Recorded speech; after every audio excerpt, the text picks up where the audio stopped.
Shalom Bapak Ibu Saudara semuanya. Sukacita sekali kita boleh bertemu walaupun secara online. Rindu sekali bertemu dengan saudara-saudara semuanya secara bertatap muka. Tapi saya percaya dimanapun kita berada saat ini, kita semua dalam lindungannya Tuhan, kita semua dalam penyertaan Tuhan, amin. Mari kita siapkan hati kita, mari kita bersatu dalam doa. Terima kasih Tuhan Yesus untuk kasih-Mu yang nyata kami rasakan hingga saat ini Bapa. Di tengah segala situasi, segala kondisi kami percaya Engkau Allah yang selalu beserta kami. Engkau Allah yang selalu bekerja untuk kebaikan kami semua Bapa. Terima kasih Yesus. Kami mau bawa hati kami pagi ini Bapa. Kami mau menyembah-Mu, kami mau bersekutu dengan Engkau. Terima kasih Yesus. Terima kasih Bapa. Sama-sama kita katakan amin. Thank you Jesus. Kita mau sama-sama menaikkan syukur kita buat Tuhan, amin. Hey.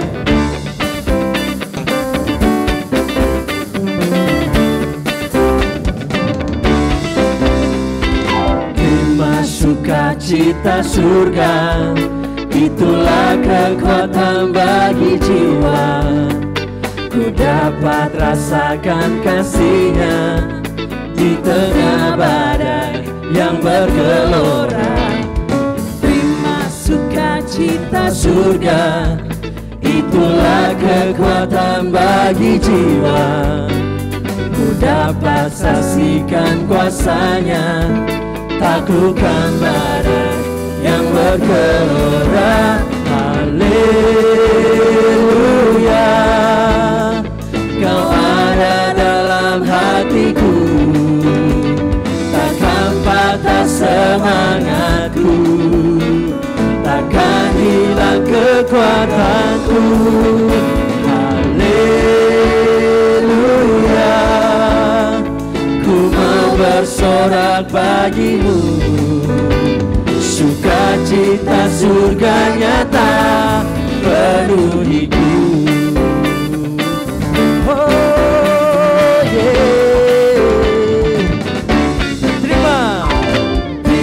Sukacita surga, itulah kekuatan bagi jiwa.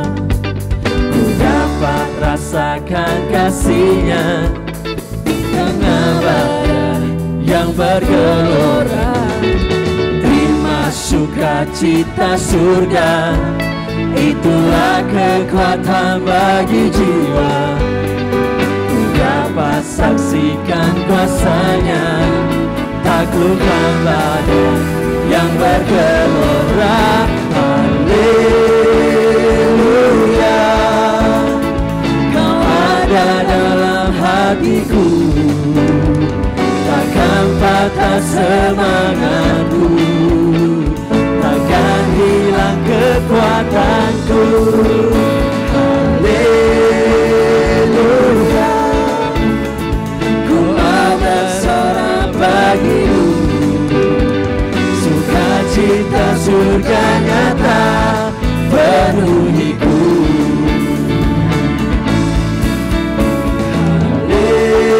Haleluya, Kau ada dalam hatiku, takkan patah semangatku, takkan hilang kekuatanku.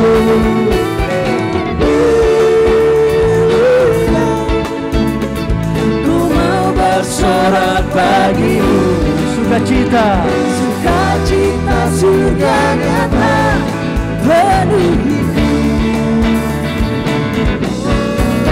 Oh haleluya,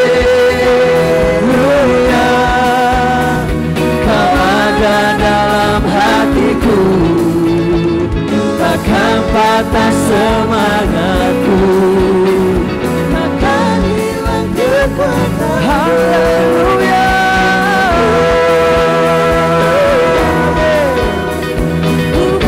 kami mau bersorak bagimu Tuhan, sukacita surga nyata penuhiku. Oh, sukacita surga nyata penuhiku. sukacita surganya tak penuhiku.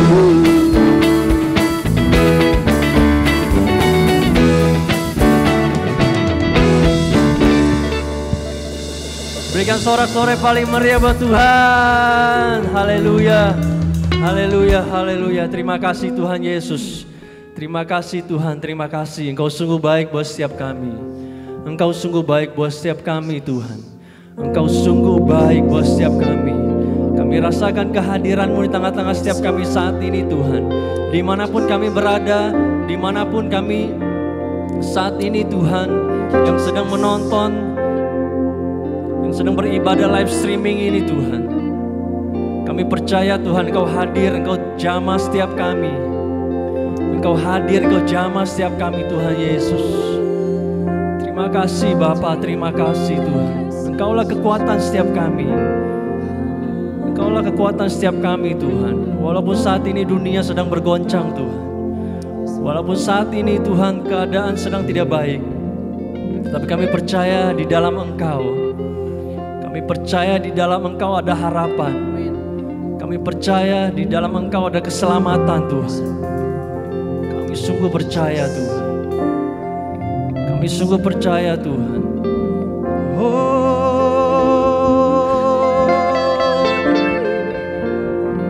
Sungguh kami percaya ada keselamatan di dalam nama-Mu. Sungguh kami percaya. Yes. Kami sama-sama angkat worship kami. Sungguh kami percaya. Kami naikkan Mazmur. Biarlah jadi rupa yang harum di hadapan-Mu.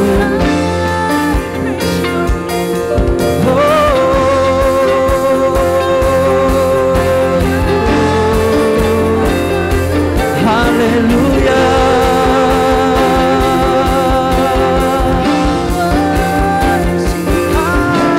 Haleluya.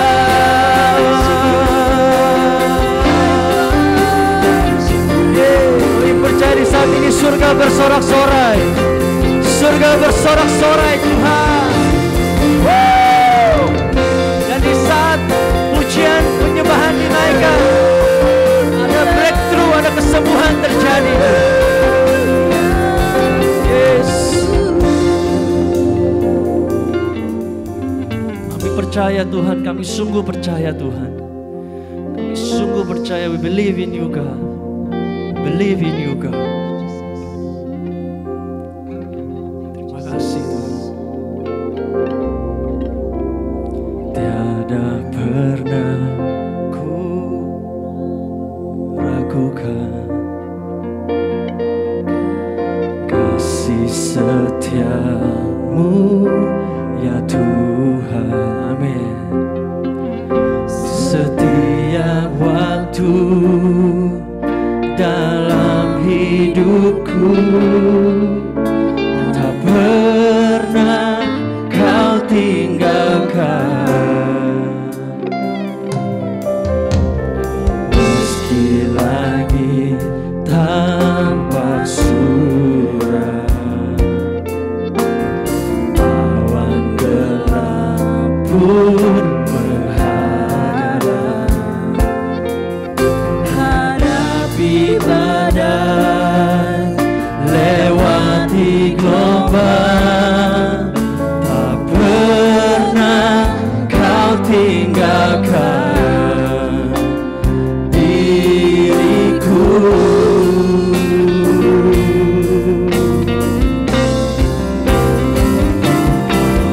Walau 1000 rebah di sisiku, Kau tetaplah Allah penolongku. Walau 10.000 rebah di kananku, takkan ku goyah, sebab Yesus sertaku. Kami katakan dari awal, pernah ku ragukan. Amin. Kasih setiamu ya Tuhan. Yes.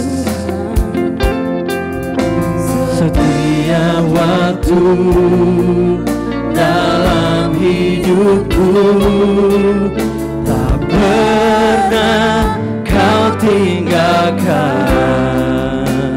Amin. Meski langit tampak suram, awan gelap menghadang jalan kami Tuhan, tapi kami percaya Kau selalu beserta kami. Lewati gelombang, tak pernah Kau tinggalkan diriku.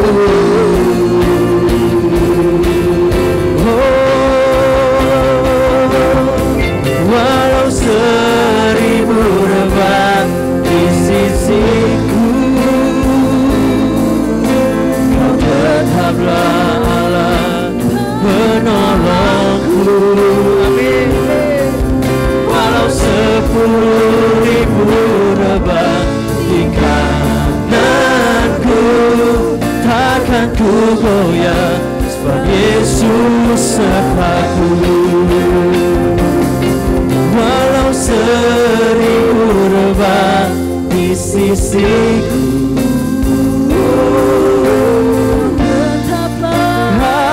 tetaplah Allah penolongku. Walau 10.000 rebah di kananku, takkan ku goyah, sebab Yesus sertaku.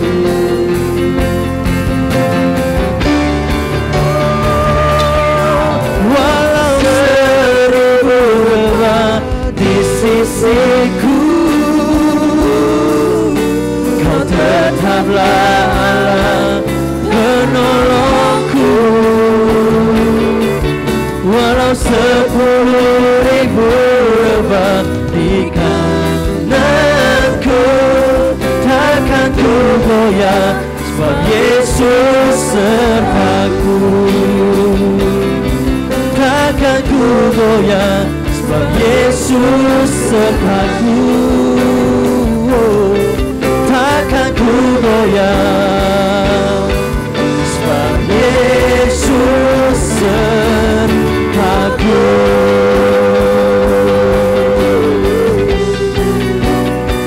Engkau beserta setiap kami, Engkau besertaku, Engkau beserta setiap kami. Setiap langkahku, di setiap langkahku, Engkau besertaku, Engkau beserta setiap kami. Mujizat-Mu Kau nyatakan semuanya yang terbaik hanya dari-Mu, hanya dari-Mu.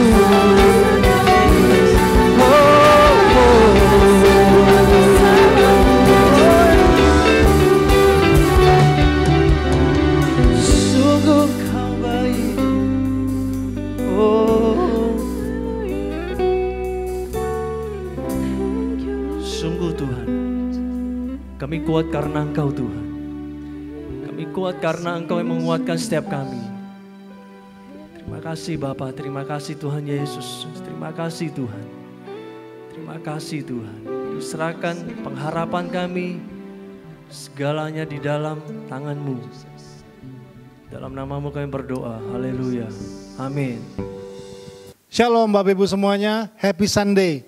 Buat Bapak Ibu di rumah masing-masing, kita masih terus bersama-sama di ibadah online kita pada minggu hari ini. Dan pada hari ini Bapak Ibu, saya ingin berbagi tentang satu kata ini, yaitu adalah upgrade.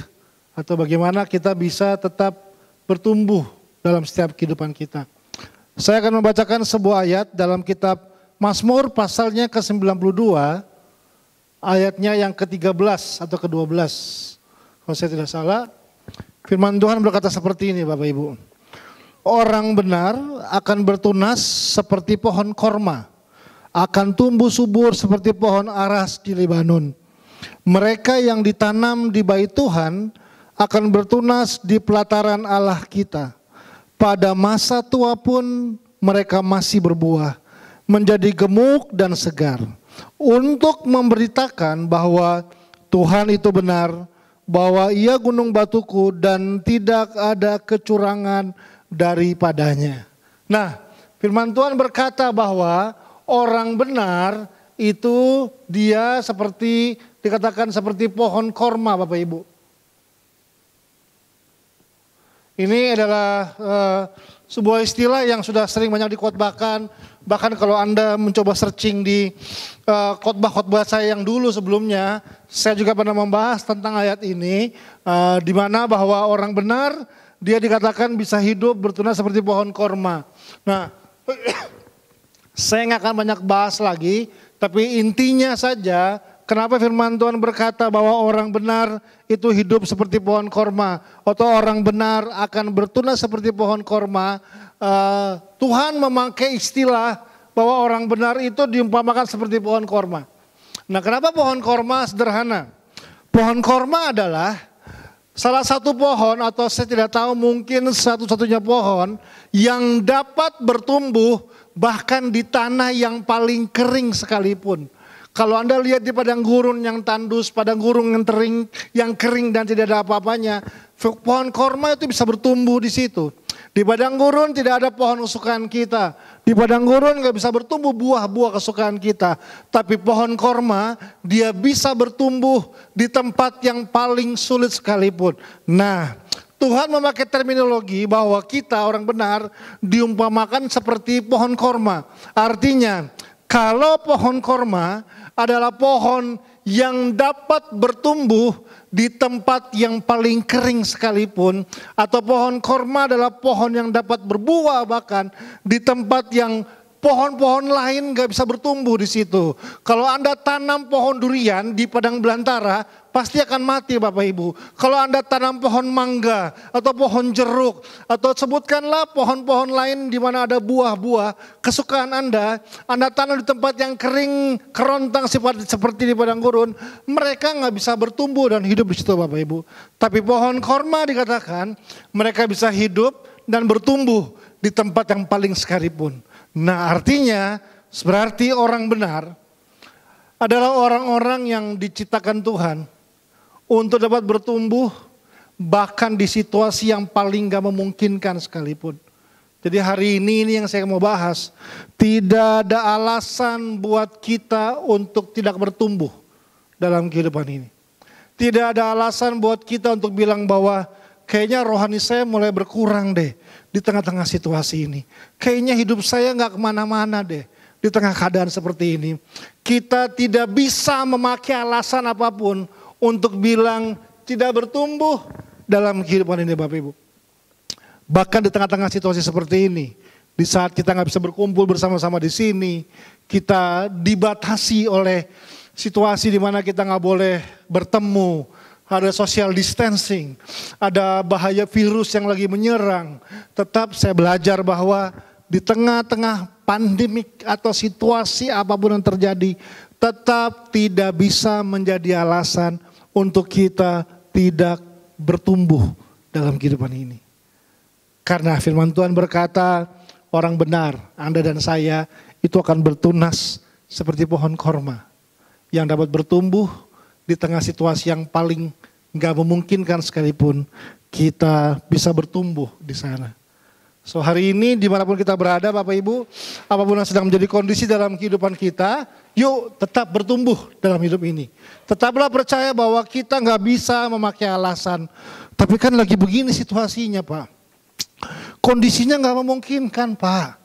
Kayaknya sih sulit Pak untuk bisa mengalami perubahan, untuk bisa upgrade kita punya hidup di tengah keadaan seperti ini. Nah hari ini kita belajar bahwa pertumbuhan itu sebenarnya adalah gaya hidup orang percaya. Pertumbuhan adalah kemampuan yang Tuhan taruh dalam kehidupan kita yang dapat kita jalankan di tengah-tengah masa-masa krisis sekalipun dalam kehidupan ini. Nah karena itu kita perlu belajar bersama-sama bahwa orang benar adalah orang-orang yang tetap terus bertumbuh dalam hidup ini. Nah tapi saya juga menemukan bahwa Bapak Ibu, lamanya seseorang mengenal Tuhan itu nggak menjamin pertumbuhan kehidupannya. Kalau saya boleh jujur bahkan, lamanya seseorang melayani Tuhan, lamanya seseorang berjalan bersama Tuhan, itu tidak menjadi jaminan pertumbuhan yang dialami dalam kehidupannya. Karena untuk mengalami pertumbuhan tersebut Bapak Ibu, itu adalah sebuah proses yang terjadi dalam setiap kehidupan kita. Dalam kitab 1 Korintus pasalnya yang ketiga, ada sebuah cerita yang cukup menarik Bapak Ibu. Nah saya jelaskan dulu sedikit sebelum kita membacanya. Seperti apa itu kota Korintus? Kota Korintus adalah kota yang terletak di daerah Yunani dan menjadi salah satu kota yang cukup terkenal pada zaman itu. Kenapa? Karena di kota Korintus itu ada 2 pelabuhan besar yang ada. Pada zaman dahulu pelabuhan itu menjadi akses Bapak Ibu. Di mana ada kota yang ada pelabuhannya, itu menjadi akses masuk berapa banyak hal, perkembangan-perkembangan yang terjadi. Makanya yang pertama, kota Korintus dikenal sebagai kota militer. Karena ada basis-basis militer yang sangat kuat di sana. Makanya dikatakan adalah kota militer. Selain adalah kota militer, dibilang kota Korintus juga disebut sebagai kota perdagangan. Karena ada akses pelabuhan, para saudagar-saudagar dari timur, dari barat, dari Persia, mereka semua datang mulai berdagang di sana. Makanya menurut sejarah dikatakan bahwa warga Korintus adalah warga-warga yang berkecukupan, warga yang cukup diberkati. Mereka nggak berkekurangan dikatakan. Itu adalah orang-orang di Korintus. Secara hidup mereka bisa menafkahi hidup mereka. Secara kebutuhan-kebutuhan mereka adalah orang-orang yang punya perekonomian yang baik di Korintus. Lalu di Korintus juga dikenal dengan sebagai nama kota pendidikan.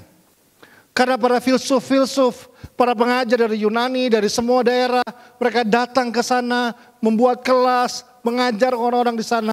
Makanya menurut sejarah dikatakan orang-orang di Korintus itu pintar-pintar.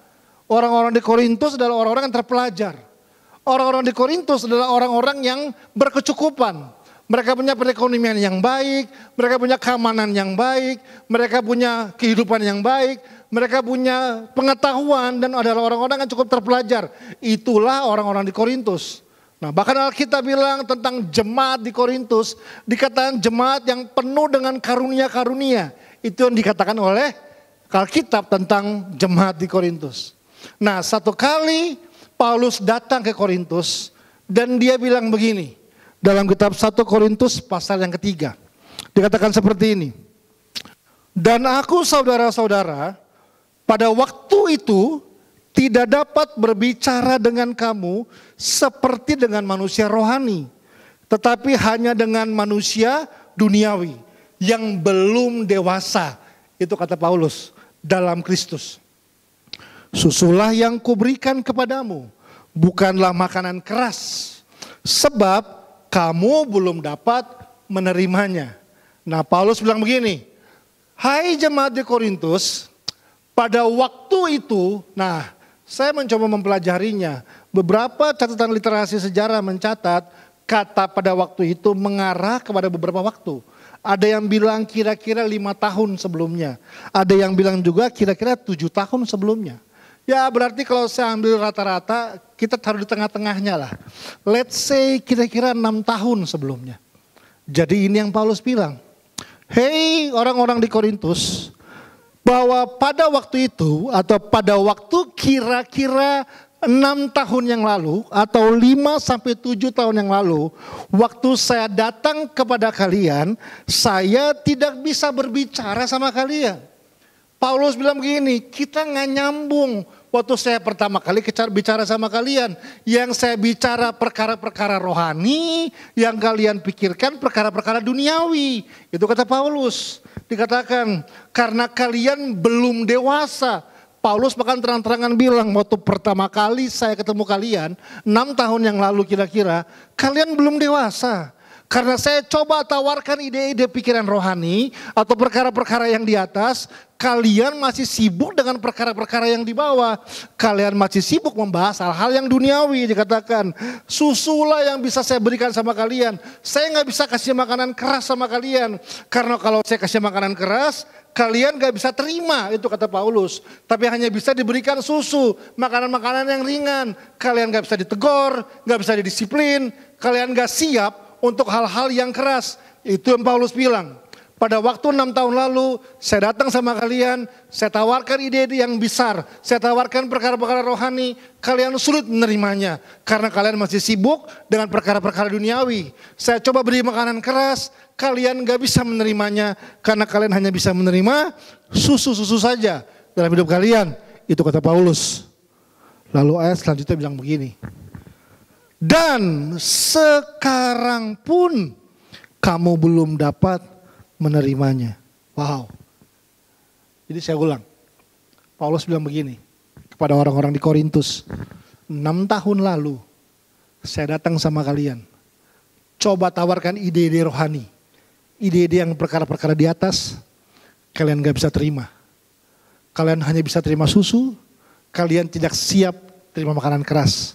Oke lah, itu 6 tahun yang lalu. Lalu Paulus bilang gini, tapi sekarang setelah 6 tahun kemudian, saya datang sama kalian, ketemu lagi sama kalian. Ini yang Paulus bilang, kalian masih belum bisa menerimanya.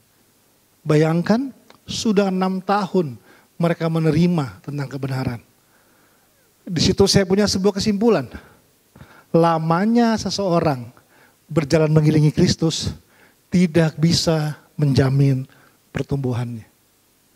Nah karena itu hari ini Bapak Ibu, coba pikirkan baik-baik. Jangan bangga dulu. Kalau kita sudah mungkin puluhan tahun melayani.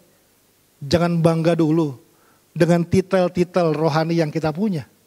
Jangan bangga dulu dengan prestasi-prestasi rohani yang pernah kita buat. Dengan pengalaman-pengalaman yang kita punya. Karena kita belajar bahwa ternyata lamanya jam terbang kita melayani tidak bisa menjamin pertumbuhan dalam kehidupan kita. Nah, bagaimana kita bisa belajar bersama-sama? Pertumbuhan seperti apa yang perlu terbangun dalam setiap kehidupan kita.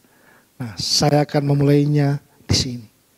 Nah, kita akan baca sebuah ayat dalam kitab Yudas pasal yang pertama. Dari ayat 20 sampai ayat 22. Kitab Yudas pasal yang pertama, ayat 20 sampai ayat yang ke-22.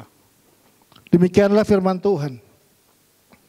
Akan tetapi kamu, saudara-saudaraku yang kekasih, bangunlah dirimu sendiri atas dasar imanmu yang paling suci dan berdoalah dalam Roh Kudus. Peliharalah dirimu demikian dalam kasih Allah sambil menantikan rahmat Tuhan kita, Yesus Kristus, untuk hidup yang kekal. Tunjukkanlah belas kasihan kepada mereka yang ragu-ragu. Oke, setidaknya dari ayat yang kita belajar bersama-sama, Yudas hendak memberitahukan bahwa ada 3 fase yang perlu terbangun untuk bisa membawa kita menjadi orang-orang yang berjalan dalam pertumbuhan dalam hidup. Prinsip yang pertama tadi di ayat 20 dikatakan, bangunlah dirimu sendiri. Artinya prinsip yang pertama Bapak Ibu bahwa pertumbuhan itu adalah tanggung jawab pribadi masing-masing.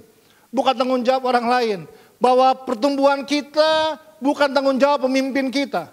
Pertumbuhan kita bukan tanggung jawab orang tua kita. Pertumbuhan kita bukan tanggung jawab suami kita, bukan tanggung jawab istri kita. Setiap orang perlu belajar ambil tanggung jawab penuh untuk bisa bertumbuh sendiri. Jadi saya sebut namanya ini adalah personal decision.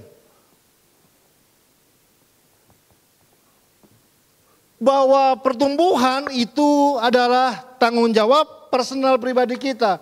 Kitalah yang bertanggung jawab secara utuh atas apa yang terjadi dalam kehidupan kita. Makanya kita nggak bisa bilang bahwa pertumbuhan saya akan bergantung sama orang-orang di sekitar saya. Enggak. Saya belajar bahwa waktu kita mengerti prinsip ini, kita akan sadar bahwa dimanapun Tuhan taruh kita pasti bertumbuh. Seperti apapun kondisi dan keadaan yang Tuhan izinkan dalam kehidupan kita pasti bertumbuh. Kemanapun Tuhan membawa hidup kita, beramai-ramai kah, sendiri kah, bahkan di saat tidak ada siapapun yang mungkin hadir di hidup kita pasti tetap bisa bertumbuh. Kenapa? Karena pertumbuhan personal decision. Pertumbuhan kita nggak bergantung dari apa yang ada di luar.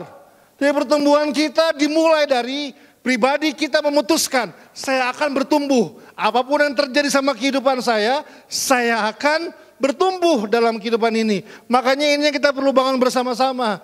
Sadarilah dulu bahwa kita perlu punya keberanian untuk ambil keputusan secara pribadi, kita perlu bertumbuh. Waktu orang mengerti prinsip ini, orang tidak akan mudah salahkan orang lain waktu dirinya gak bertumbuh. Waktu orang mengerti prinsip ini, orang gak akan mudah salahkan keadaan waktu dia gak bertumbuh. Bahkan orang gak akan mudah salahkan Tuhan waktu dia gak bertumbuh. Karena banyak orang-orang yang berpikir seperti ini. Kalau saya seperti ini, karena suami saya yang tinggalkan saya. Kalau saya seperti ini, karena orang tua saya gak pernah sayang sama saya. Kalau saya seperti ini, karena Tuhan kayaknya gak adil. Bawa saya dalam hidup yang saya gak mau seperti ini. Kita mudah salahkan orang lain. Kita mudah salahkan keadaan. Bahkan kita mudah salahkan Tuhan sekalipun. Karena kita gagal melihat bahwa pertumbuhan adalah tanggung jawab pribadi masing-masing. Amin Bapak Ibu semuanya. Karena ini yang saya percaya. Kalau kita mengerti prinsip ini, kita mau ditaruh di tempat yang paling kering sekalipun, yang mungkin gak ada yang lain, kita tetap percaya bahwa kita tetap bisa bertumbuh bersama-sama. Bukan tentang environment lagi. Bukan tentang di mana saya berada. Tapi itu dimulai dari siapa saya yang sebenarnya. Makanya kenapa saya percaya orang-orang yang mengerti prinsip ini adalah orang-orang yang tough, adalah orang-orang yang kuat, adalah orang-orang yang siap ditaruh di mana saja, siap dengan kondisi dan keadaan apa saja. Sejujurnya hari-hari ini saya gak sedikit ketemu orang-orang yang kehilangan iman, orang-orang yang kehilangan harapan, orang-orang yang mudah menyerah sama hidup di saat-saat kondisi yang sepertinya kayaknya gak memungkinkan dan krisis.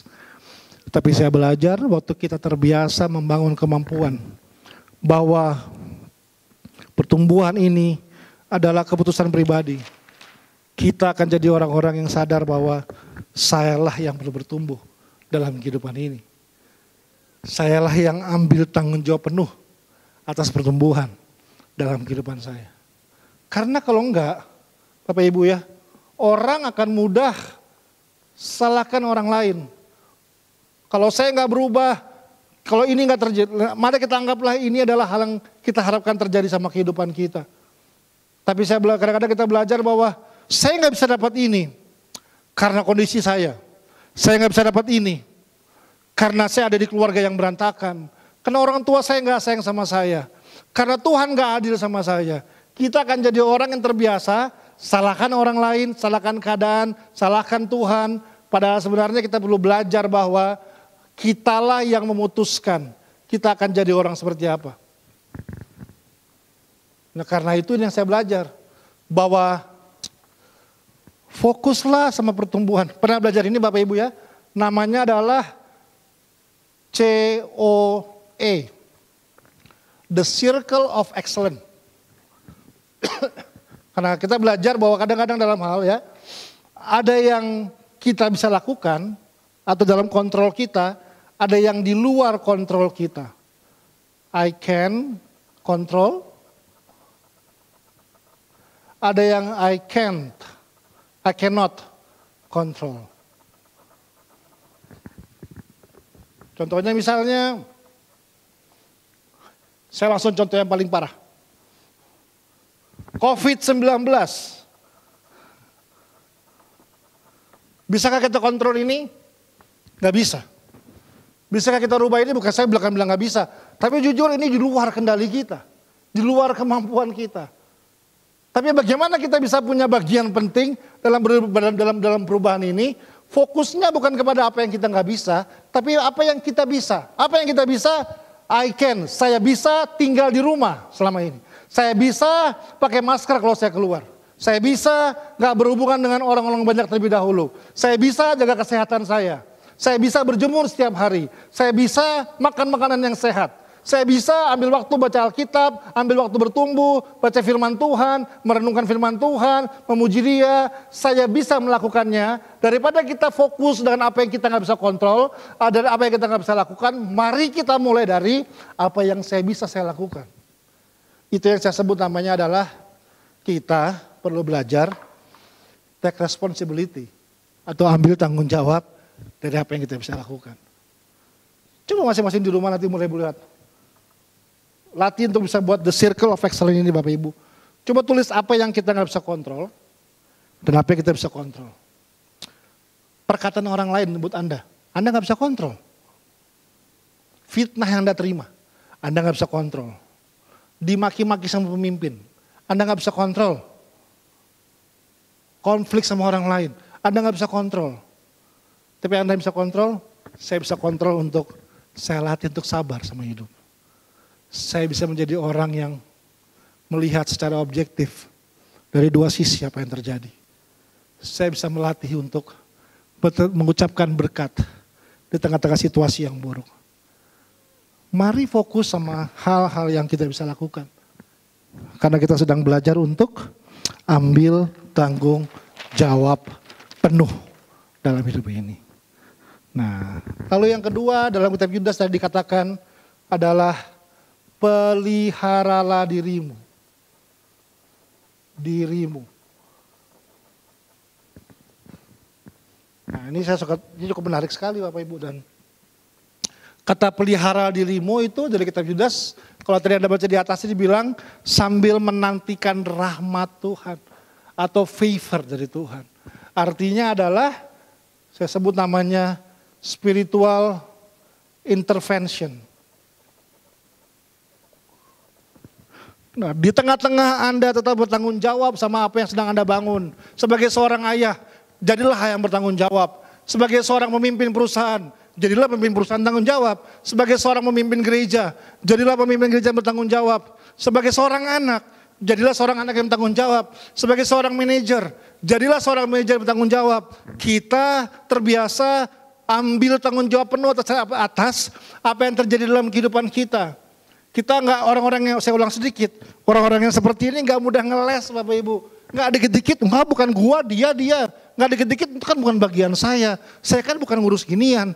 Kita nggak akan mudah menghindar dari apapun karena kita terlatih itu diri kita ambil tanggung jawab penuh. Nah, tetapi tetap di tengah-tengah kita ambil tanggung jawab penuh itu, bangunlah kesadaran bahwa kita perlu intervensi dari sorga untuk mengerjakannya. Ada hal-hal yang tadi itu, the thing I cannot control. Ada hal-hal yang saya nggak bisa lakukan. Saya menyadari bahwa begini, kekuatan saya terbatas, kesabaran saya terbatas, kemampuan saya mengerti terbatas. Di tengah-tengah keterbatasan itulah saya menyadari saya perlu Tuhan yang nggak terbatas. Dan yang saya perlu membuka ruang supaya Tuhan yang gak terbatas itu bisa punya ruang yang besar bekerja dalam hidup saya, melakukan hal-hal yang saya gak bisa lakukan dalam hidup saya. Tapi tetap saya gak akan melupakan tanggung jawab saya yang pertama. Orang suka sama prinsip yang kedua ini, tapi orang lupa bahwa tetap dimulai dari ambil tanggung jawab penuh. Bangunlah dirimu sendiri, itu kata Yudas. Nah karena itu hal yang kedua adalah peliharalah dirimu sendiri dengan menantikan rahmat Tuhan. Artinya apa? Tetap kasih ruang supaya Tuhan bisa intervensi dalam kehidupan kita. Tetap kasih ruang supaya Tuhan bisa berkarya dalam kehidupan kita. Karena yang saya percaya tetap Tuhan dapat melakukan hal-hal yang melampaui kemampuan kita. Ada begitu banyak contoh-contoh cerita di Alkitab yang mengajarkan bagaimana kemampuan orang terbatas tapi mereka bisa bersandar dan berharap kepada Tuhan yang gak terbatas. Yesus dan murid-muridnya pada waktu itu sedang menyeberang danau. Lalu Alkitab berkata Yesus tertidur karena dia, menurut saya secara logika ya, karena dia sedang berjalan bersama dengan murid-muridnya yang sebagian besar murid-muridnya nelayan Bapak Ibu. Petrus, Yakobus, Thomas, Yohanes, itu semua adalah nelayan-nelayan hebat sebelum mereka ketemu Yesus. Jelas dengan aman Yesus bisa tertidur karena dia sedang berjalan bersama orang-orang yang sangat mengerti tentang laut. Nah, tapi Alkitab berkata di tengah jalan badai terjadi. Yang saya juga percaya pasti bukan badai pertama murid-murid itu. Mereka sudah tahu badai, mereka dari kecil jadi laut. Tapi Alkitab berkata hari itu cukup aneh karena badai yang mereka hadapi hari itu gak bisa mereka lewatin. Bahkan mungkin dengan kemampuan mereka, pengalaman mereka, skill yang mereka punya, mereka gak bisa hadapi badai itu. Sehingga Alkitab bilang gak ada cara lain yang mereka lakukan selain mereka ini dia. Mereka datang bangunkan Yesus. Alkitab bilang begini, lalu Yesus intervensi. Sehingga dia berdiri dan dia redakan badai tersebut. Nah, artinya apa? Ada hal-hal yang di luar kemampuan kita. Ada kemampuan-kemampuan yang Tuhan bisa lakukan yang melampaui kemampuan kita. Ada pintu-pintu yang mungkin kita pribadi gak bisa buka. Cuma Tuhan yang bisa buka. Ada jalan-jalan yang kita gak bisa buat. Tapi cuma Dia yang bisa buat jalan itu. Dan di tengah-tengah itulah kita perlu belajar untuk bisa menaruh pengharapan yang penuh kepada Tuhan yang bisa membuka jalan. Karena saya percaya orang-orang yang bersandar kepada Tuhan inilah adalah orang-orang yang mengerti prinsip Tuhan. Bahwa Dia bisa mengerjakan hal yang melampaui kemampuan kita. Tapi kadang-kadang kita suka melupakan hal-hal ini. Nah, untuk itulah makanya prinsip yang kedua. Latih diri untuk memelihara kita punya hidup sendiri. Waktu kita sedang memelihara kita punya hidup, kita sedang belajar untuk bisa bertumbuh dalam hidup ini. So, saya ulang pelan-pelan yang pertama. Prinsip yang pertama adalah bangunlah dirimu sendiri. Artinya itu adalah personal decision, keputusan pribadi. Ambillah tanggung jawab penuh untuk bisa bertumbuh secara pribadi dalam kehidupan ini. Lalu yang kedua adalah peliharalah dirimu sendiri. Pelihara dirimu sendiri berbicara tentang spiritual intervention. Bagaimana kita mengizinkan tetap Tuhan punya ruang yang besar. Kita memberikan ruang yang besar untuk Tuhan berkarya, bekerja dalam apa yang sedang kita bangun dalam kehidupan ini. Sehingga pada ujungnya kita akan menyadari bahwa kalau kita bisa sampai di sebuah titik dalam hidup ini, kita akan bilang bahwa wow, kalau saya bisa alamin ini karena Tuhan. Kalau saya bisa lewatin semua ini karena anugerahnya yang diberikan dalam kehidupan saya. Kita menjadi orang yang sangat rendah hati. Kita jadi orang yang punya kesadaran utuh bahwa kalau saya bisa alamin semuanya karena Tuhan bekerja dalam kehidupan saya. Saat itulah Anda sedang bertumbuh, Bapak Ibu.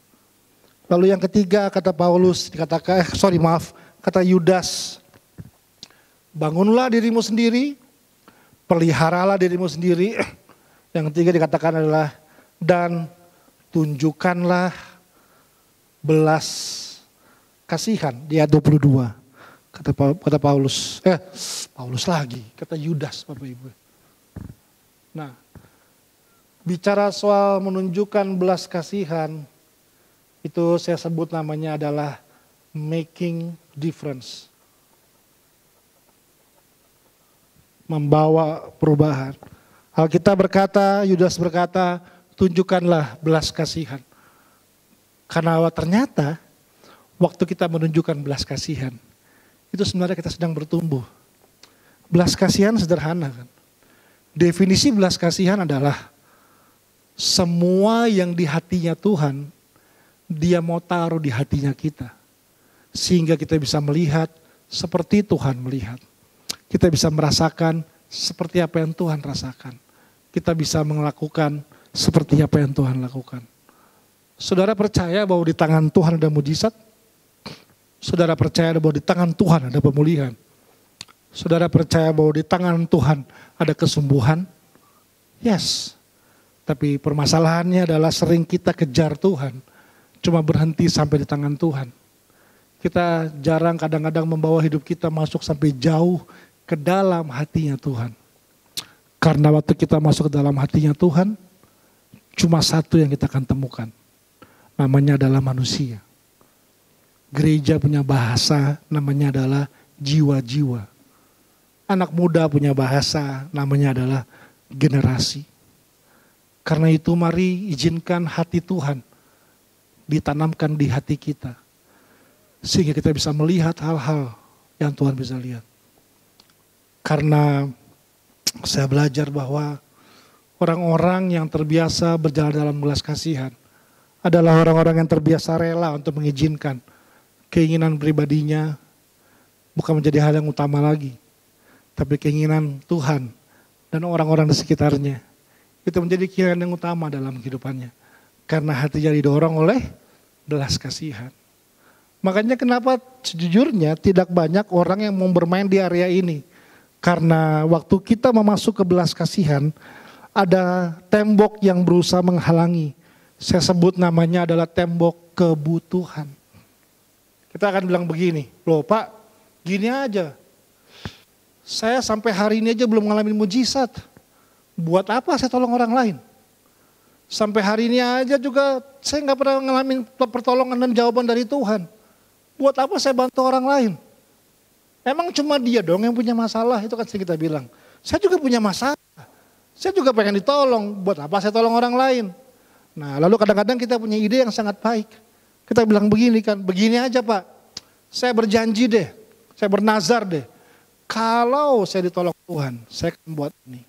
Kalau doa saya dijawab Tuhan, saya akan kerjakan ini.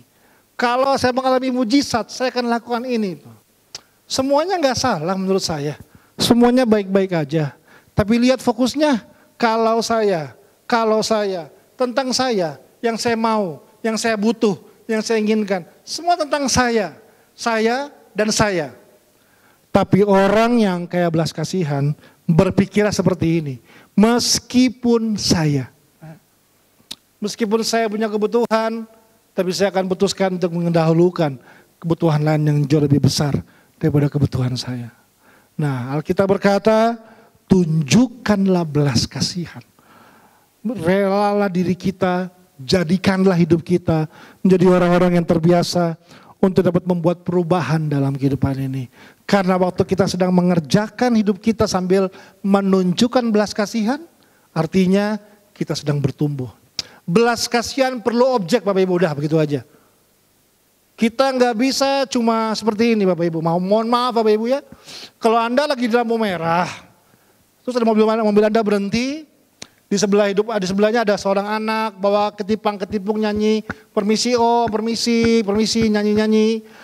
Lalu Anda ambil uang 10.000, Anda kasih anak tersebut. Nah, itu bukan belas kasihan, itu kasihan namanya Bapak Ibu. Belas kasihan itu begini Bapak Ibu.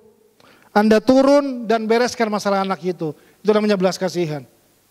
Belas kasihan itu artinya begini Bapak Ibu. Anda rela berkorban, Anda rela mungkin kehilangan banyak hal dalam hidup Anda rela kehilangan hak Anda karena Anda menemukan ada kebutuhan lain yang jauh lebih besar. Anda rela mengorbankan keuntungan Anda supaya orang lain bisa lebih diuntungkan, orang lain bisa lebih berubah kehidupannya, orang lain bisa punya hidup yang lebih baik karena apa yang Anda korbankan dalam hidup Anda. Itu namanya adalah belas kasihan. Sulit untuk orang bisa berkorban untuk orang lain kalau nggak didorong oleh belas kasihan. Sulit untuk orang bisa mendahulukan orang lain kalau nggak didorong oleh belas kasihan. Karena itu kita perlu bangun hidup kita dengan kekuatan belas kasihan. Karena kekuatan belas kasihan itulah yang akan tolong kita rubah fokus kita. Nggak fokus sama diri sendiri, sama apa yang kita mau, apa yang kita butuh, apa yang kita inginkan. Tapi kita mulai melihat ada kebutuhan yang lebih besar, kemauan yang lebih besar yang kita orang lain butuhkan, dan kita ada di sana memberikan hidup kita supaya hidup kita dan Yesus yang di dalam kita inilah yang bisa menjadi jawaban buat orang-orang di sekitar kita. Jangan jemu-jemu berbuat baik di masa-masa sulit dalam hidup. Di masa-masa kering sekalipun, tetap beri diri kita untuk jadi orang-orang yang terbiasa rela berkorban untuk orang lain. Waktu kita buat itu, kita sedang bertumbuh seperti pohon korma. Jadi, jadilah pribadi dimanapun Anda berada hari ini. Di tengah situasi yang sulit sekalipun, sekali lagi saya ulang, tidak ada alasan untuk orang percaya untuk tidak bertumbuh dalam hidup. Tetaplah terus bertumbuh, tetaplah punya pengharapan besar, tetaplah bekerja, tolong orang lain, selamatkan orang lain, beri diri untuk orang lain. Doa saya adalah Tuhan memakai hidup Anda menjadi mujizat buat banyak orang. Doa saya adalah Tuhan memakai hidup Anda untuk menjadi jawaban buat banyak orang lain.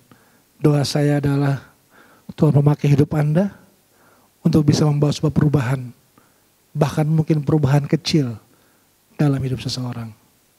Pada waktu kita buat itu, kita sedang berjalan dalam pertumbuhan di dalam Kristus. Amin Bapak Ibu. Mari kita berdoa. Kami bersyukur Bapak Ibu buat malam hari ini. Kami berdoa Tuhan, berkati setiap jemaat-Mu dimanapun mereka berada. Karya Kristus yang sempurna Tuhan nyatakan dalam hidup mereka. Mereka bisa bertumbuh di tengah-tengah masa sulit sekalipun. Seperti pohon korma yang bertunas di tengah padang gurun yang kering. Mereka bisa berbuah, bahkan seperti firman Tuhan katakan, sampai pada masa tuanya mereka tetap terus berbuah. Untuk menyatakan bahwa Tuhan itu adil dan tidak ada kecurangan daripadanya. Berkati setiap jemaat-Mu dimanapun mereka berada, karya Tuhan dinyatakan dalam nama Yesus. Haleluya. Amin.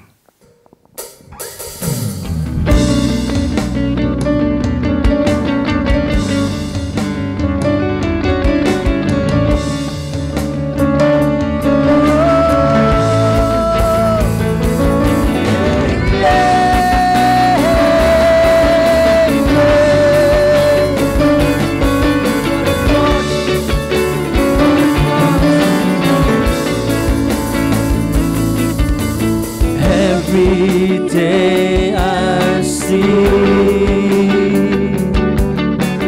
blind men walking down the street.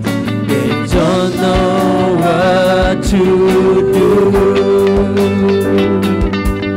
just looking for the answer.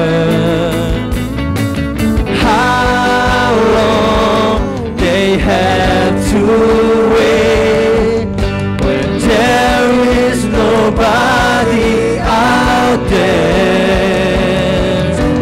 Now is the time to wake up. With one voice together we say, I will take up my cross.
Mari arahkan hatimu, Tuhan memberkati dan melindungi engkau.